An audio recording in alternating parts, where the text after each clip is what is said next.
महाराज की जय।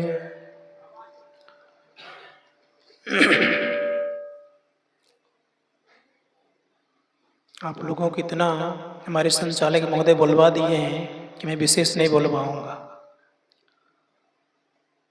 लेकिन एक बार निवेदन करूंगा, थोड़ा सा उच्च स्वर में जयकार करें जिससे कि हृदय और मन वाणी पवित्र हो। बोलिए प्रेम से श्री सद्गुरु।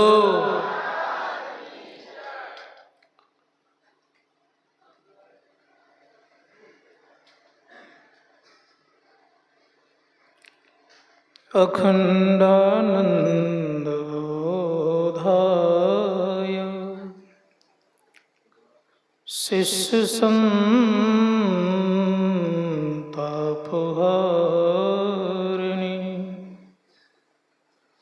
सच्चिदानंद रूपाय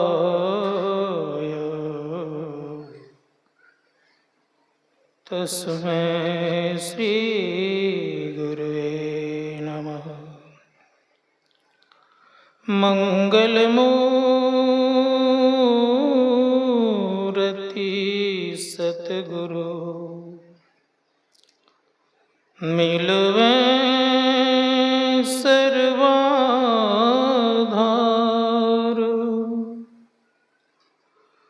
मंगलमय मंगल करन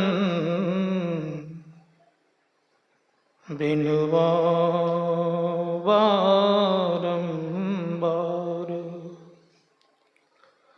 धन्य धन्य सतगुरु सुखदा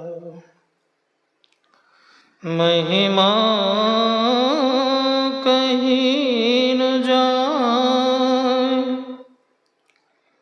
जो कछु कहूँ तुम्हारी कृपा मोते कछु न बसाए। विश्व ब्रह्मांड के नायक सर्वक्षण स्मरणीय सदगुरु के युगल पाद पद्मों में कोटि शरण। व्यक्ति रूप में मंचस्थ परम श्रद्धे स्वामी मुक्तानंद जी महाराज, सम्मान्य हमारे स्वामी कैलासानंद जी महाराज, परम श्रद्धे स्वामी हमारे राम प्रवेश बाबा, स्वामी राम शरण बाबा, समस्त साधु महात्मागण, इस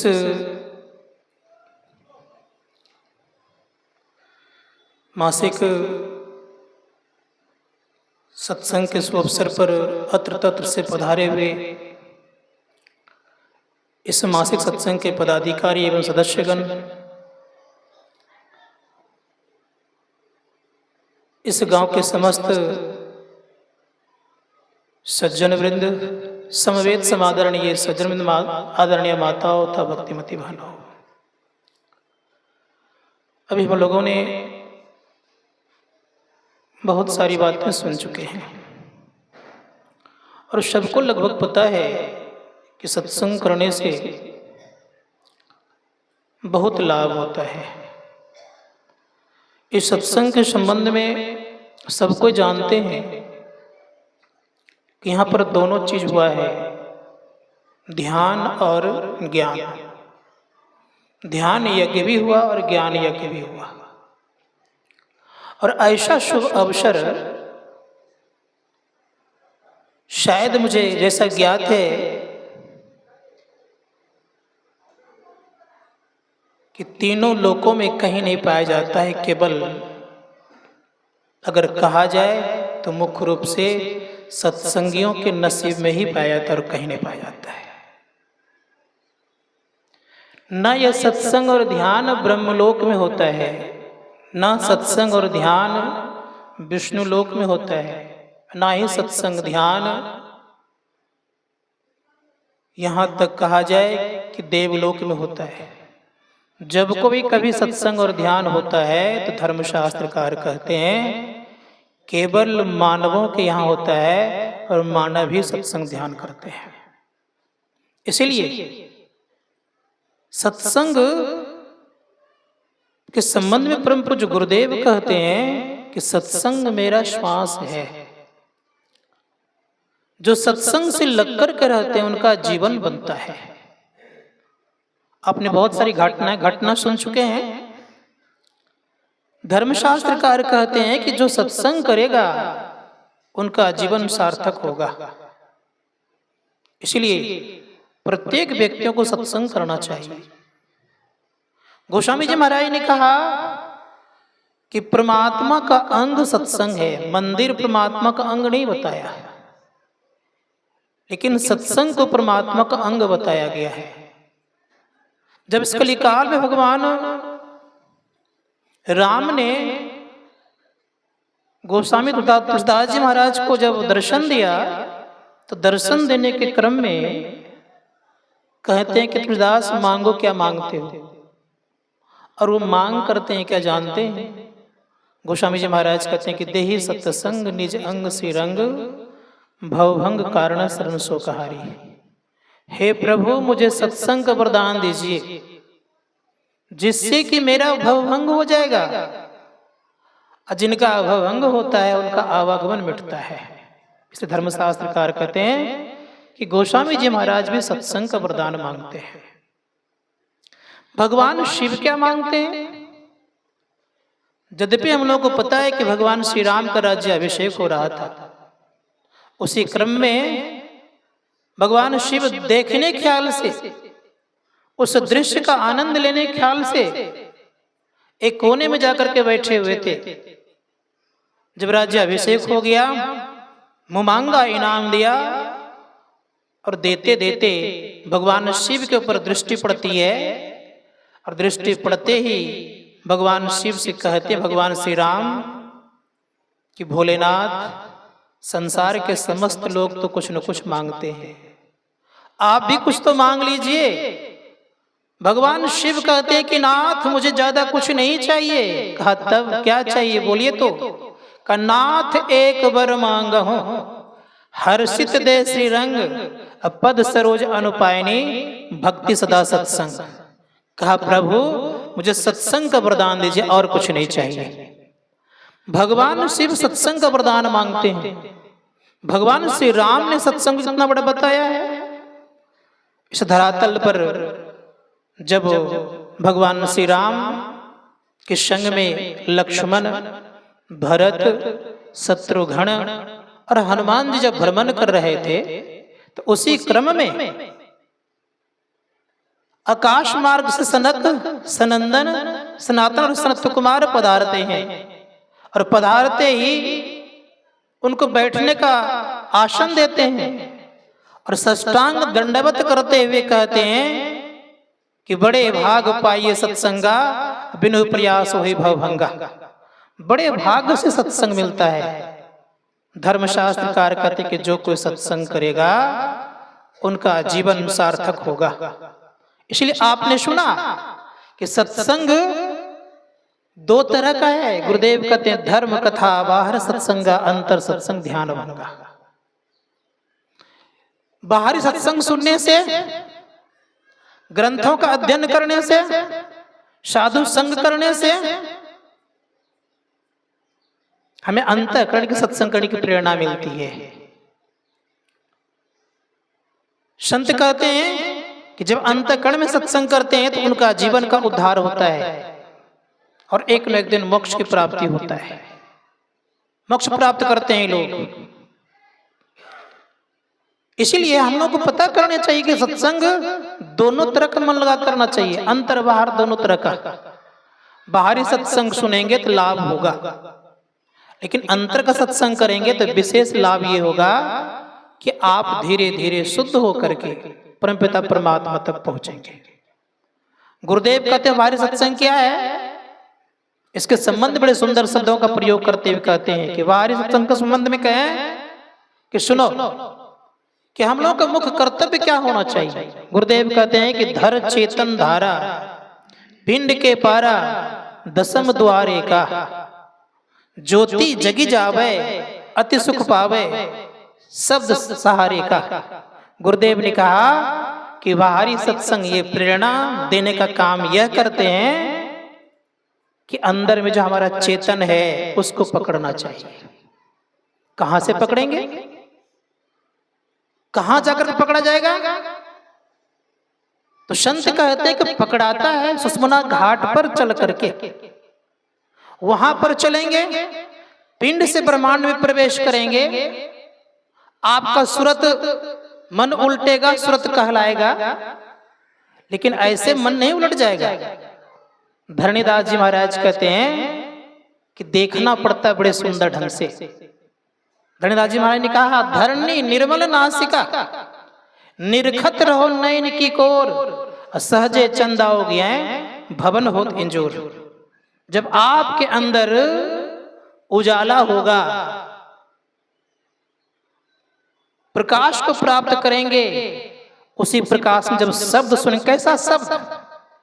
धर्मशास्त्रकार ने कहा और गरीबदास जी महाराज कहते हैं, बैठ अंदर देख कंदर जहां जिए का वास। और अंत में कहते हैं श्वेत शब्द निवास। अर्थात हम आपकी जिंदगी में दो तरह के शब्द हैं, एक काला शब्द और दूसरा उजला शब्द। संत कहते हैं जब प्रकाश मिलता है साधकों को, उसमें जब शब्द सुनता है तो श्वेत शब्द को सुनता है। उस शब्द का कनेक्शन उस सार शब्द से है। धर्मशास्त्रकार ने कहा जो इस शब्द को सुनेंगे तो कहां तक पहुंचेंगे? का खुद का पहचान कर लेंगे। इसलिए जब तक खुद का पहचान नहीं करेंगे तब तक परमपिता परमात्मा की पहचान नहीं कर सकते। इसलिए करना क्या पड़ेगा? चलिए अंदर। प्रारंभ में क्या करेंगे साधक? संत कहते कि प्रारंभ में एक नाम का जप करिए। जप से शरीर में ताकत आएगी और मन में भी ताकत आएगी। मन शुद्ध होगा। जप करने से मन शुद्ध होता है, गुरुमूर्ति का ध्यान करने से चित्त शुद्ध होता है, दृष्टि योग अभ्यास करने से दृष्टि की शुद्धि होती है। संत महात्मा अति दृष्टि योग की अभ्यास करते करते दृष्टि की शुद्धि जिस दिन होगी उसी दिन आपकी दृष्टि टिकेगी और आपके अंतःकरण में प्रकाश का उदय होगा। और वह प्रकाश बनावटी प्रकाश नहीं। एक जगह मैं सत्संग करने के लिए गया था, कुछ लोगों ने मुझे घेर कर कहा कि बाबा आप लोगों के संप्रदाय में तो दृष्टियों की क्रिया बता देते हैं, हमारे यहाँ तो तुरंत प्रकाश दिखा देते हैं। तो मैंने कहा कैसे? कहा आपको देखना है, इसलिए मुझे देखना नहीं है। कहा कि क्यों नहीं देखना चाहते हैं आप? का तत्क्षण दिखाता है। इसलिए प्रक्रिया बताइए कैसे दिखाते हैं? का बाबा क्या करते हैं? दोनों आंख को कस के दाबते हैं। तो मैंने कहा ये दोनों आंख को जो कस करके दाबते हैं ये प्रकाश है कि ब्रह्म प्रकाश है? ब्रह्म प्रकाश है कि भ्रम प्रकाश है? वो व्यक्ति कहते हैं बाबा प्रकाश दिखता है। स्वाभाविक सी बात है कि नहीं कि आंख को कस करके दाबिएगा तो कुछ न कुछ दिखेगा, तो प्रकाश नहीं है, वो भ्रम प्रकाश है। संत महात्मा गण कहते हैं कि जब दृष्टि टिकती है स्वतः अपने अंदर प्रकाश होता है, बनाना नहीं पड़ता है। तो मैं कह रहा था कि जब दृष्टि टिकेगी तो होगा क्या? तो पूज्य गुरुदेव कहते जिनकी दृष्टि टिकती है उनके अंदर में ध्वनि मिलती है। दृष्टि टिके सुरत धुन रमय अस करो गुरुदया। दृष्टि टिकती उनके अंदर में ध्वनि मिलती है। लेकिन कब? लोगों के मन में होता होगा कि दृष्टि टिकती है, ध्वनि मिलती है, ये बात क्या सार्थक है? सार्थक है। क्यों सार्थक है? संत कहते कि स्वभाव है। प्रकाश क्यों होगा? हम आपके पॉकेट में पेन रहता है, जिस तरह की स्याही रहती है उसी तरह का पॉइंट बनता है। काली स्याही है तो पॉइंट कैसा बनेगा?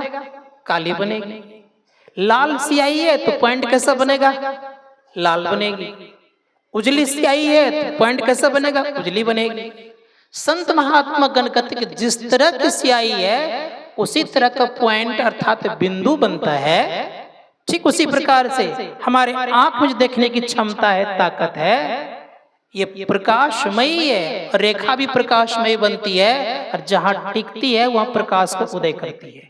इसलिए गुरुदेव कहते हैं दृष्टि टिकै सुरत धुन रमय अस करूं गुरुदया। गुरु की बड़ी कृपा होगी। परिणाम क्या होगा? परिणाम ये होगा कि आपको वहां से चलने का एक रास्ता मिलेगा।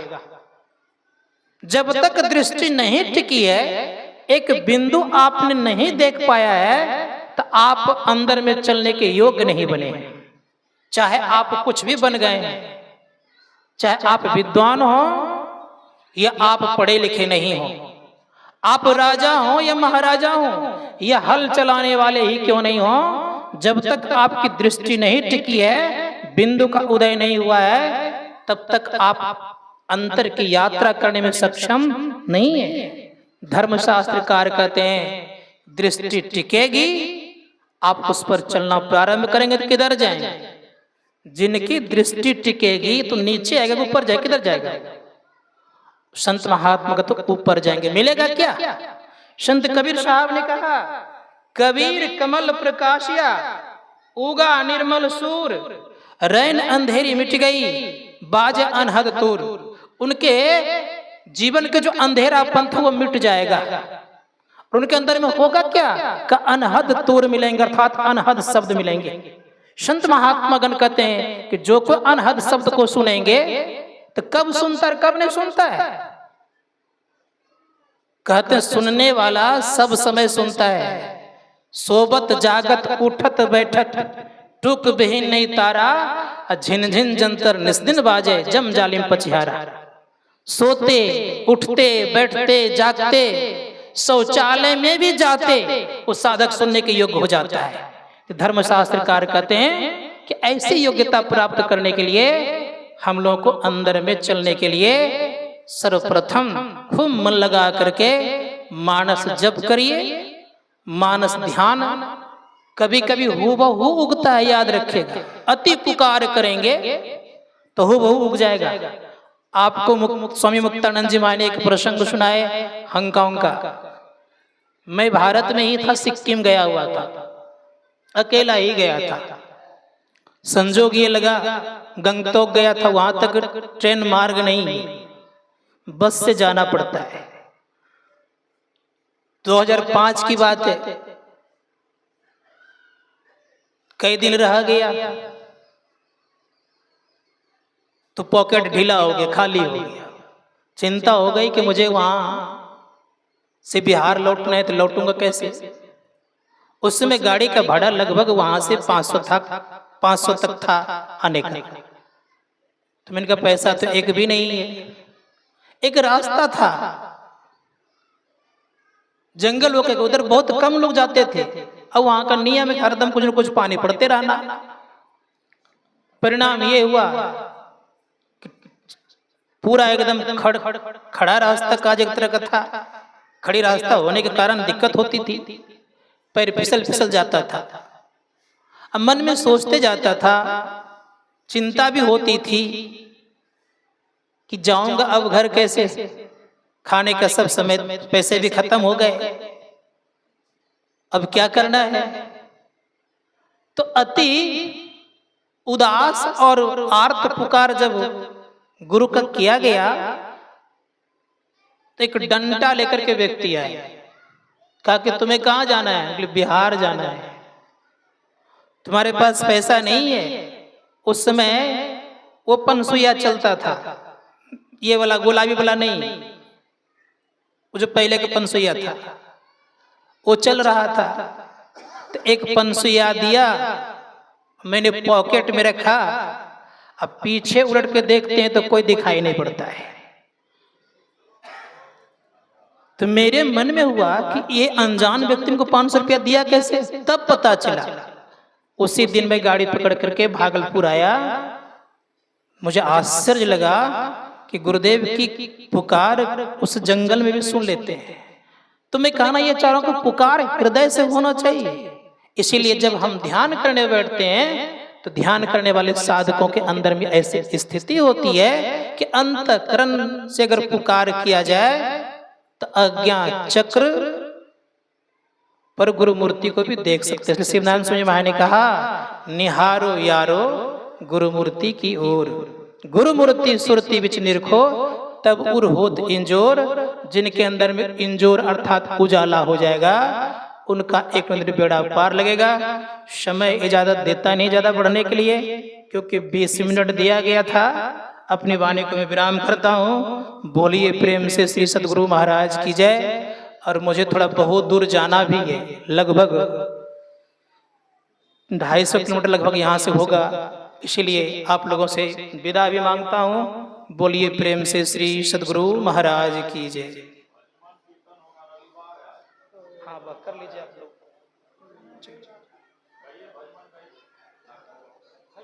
नहीं लेट लगेगा, बहुत लेट लगेगा। अगला मासिक 23 तारीख को भर